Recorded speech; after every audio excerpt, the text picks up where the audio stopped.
en vient à une question concernant la plateforme logistique rue Ordener, et la parole est à Pierre-Yves Bournazel. Merci, monsieur le maire. Cette question est à l'initiative des habitants du quartier Ordener, Championnet et Ruggieri.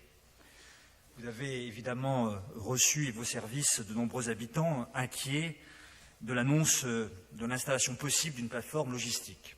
Depuis, les habitants ont été rassurés par le refus de la mairie d'accorder ce permis. Alors, ce n'est pas la question qui est importante, c'est la réponse qui va être donnée. Donc je vais être très simple. Les habitants, légitimement, ne veulent pas de plateforme, parce qu'au fond, ils veulent lutter contre le bruit, contre la pollution, mais aussi contre un modèle qui n'est pas adapté au quartier et qui n'est pas adapté à nos modes de vie et au soutien que l'on souhaite apporter plutôt à des commerces de proximité et à une qualité de vie pour les riverains. On va réviser le plan local d'urbanisme.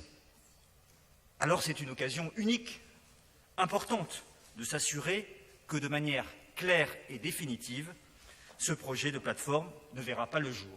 Ma question est simple. Pouvez-vous nous assurer ici que cette décision est claire et définitive? Il n'y aura donc pas de plateforme logistique dans le quartier. Je vous remercie de la clarté de la réponse que vous pouvez nous apporter. Merci beaucoup. Antoine Dupont va pouvoir donner des éléments de réponse. Oui. Et je vais en profiter, prendre un petit peu le temps sur le déroulé des faits. Donc la mairie du 18e a été informée en mars par la copropriété des Jardins de Montmartre d'un projet logistique en préparation dans l'ancien concessionnaire automobile.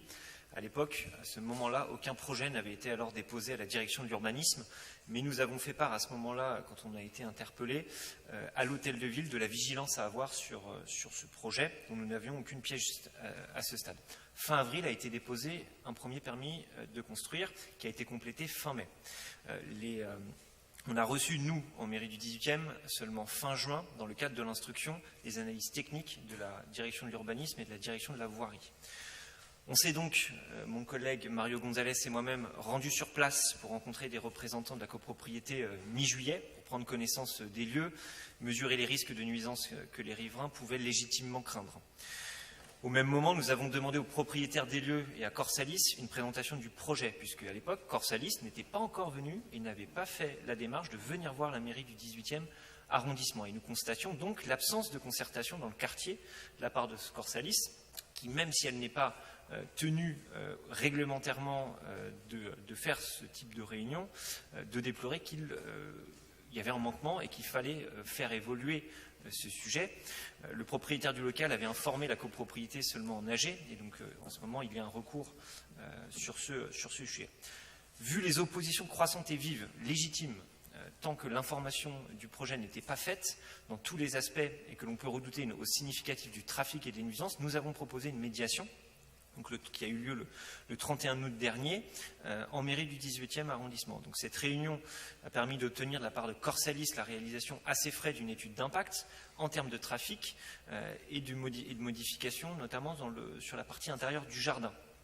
Sans moyen néanmoins d'obtenir les résultats dans les délais d'instruction du permis, nous avons, mairie du 18e, fait part d'un avis défavorable sur le permis de construire qui a été suivi par la mairie de Paris le 24 septembre et qui a donc généré un refus du permis de construire.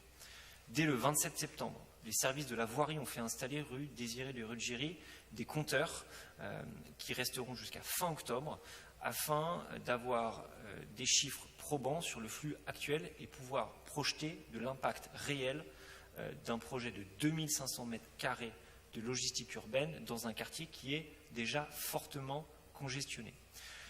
Donc le propriétaire du local est revenu vers nous et nous a fait savoir qu'il allait maintenir son projet pour l'instant de centre de distribution. Le risque, c'est qu'il attaque la décision de refus du permis de construire de la ville. Pour l'instant, nous n'avons pas d'informations. Néanmoins, il est clair que notre intention est de poursuivre le dialogue, et nous avons fait part de cela aux habitants, à la fois avec vous, les riverains, avec les copropriétaires également, parce qu'il est important pour nous que le projet du propriétaire ne soit pas pire que le projet qui a déjà été présenté. Pour l'instant, nous n'avons pas d'informations complémentaires sur les intentions, et là je vous regarde directement les riverains, nous n'avons pas d'informations sur ce que le propriétaire, enfin Corsalis, souhaite faire à la suite du refus du permis de construire. Donc pour l'instant, nous, on a installé les compteurs. On demande à ce que le propriétaire puisse nous donner des éléments complémentaires sur ses intentions, mais nous ne les avons pas aujourd'hui. Donc en l'état actuel, nous nous opposons au projet, mais le risque, c'est qu'il y ait un recours. Là-dessus, moi, je ne peux pas me prononcer, ce n'est pas dans mes prérogatives. Le propriétaire nous fait tout de même savoir que le local ne restera pas vide, qu'il est vide depuis 2 ans et que lui compte l'exploiter, ce qu'il est dans son droit. Donc maintenant, à nous de faire en sorte que la solution qui sortira de ce local soit à moindre impact pour le quartier. J'ai d'ores et déjà fait le nécessaire pour que le propriétaire puisse rencontrer notamment une société qui travaille avec avec la ville de Paris sur l'installation de parkings vélos sécurisés en sous-sol, sur des surfaces exploitables assez importantes. Et c'est typiquement le type de solution concrète, pragmatique et qui servent le quartier que je souhaite faire avancer. Malgré tout, ça reste un projet privé et je n'ai pas la main totale sur le projet. Donc vous avez notre soutien, je le redis ici, mais dans les limites aussi de ce qu'on est capable de faire.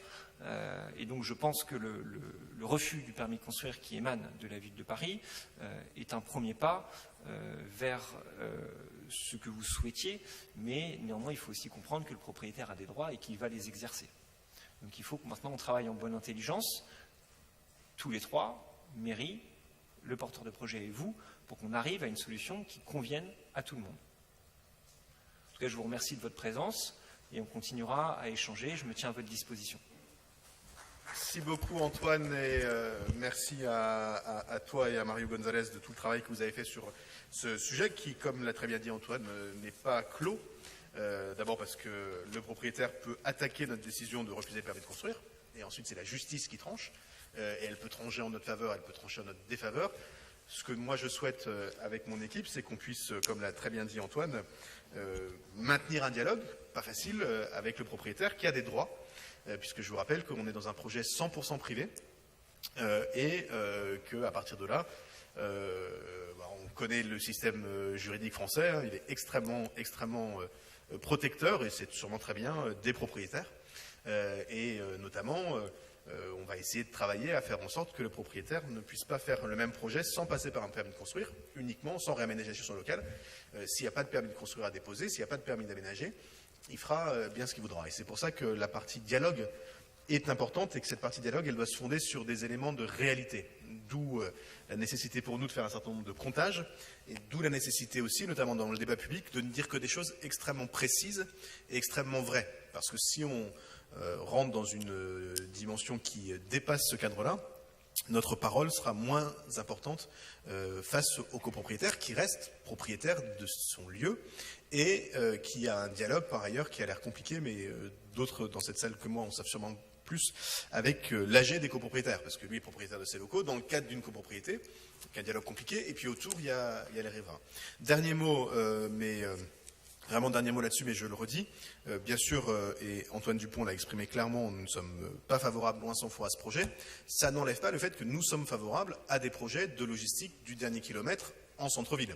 On est tous des consommateurs de produits à livrer.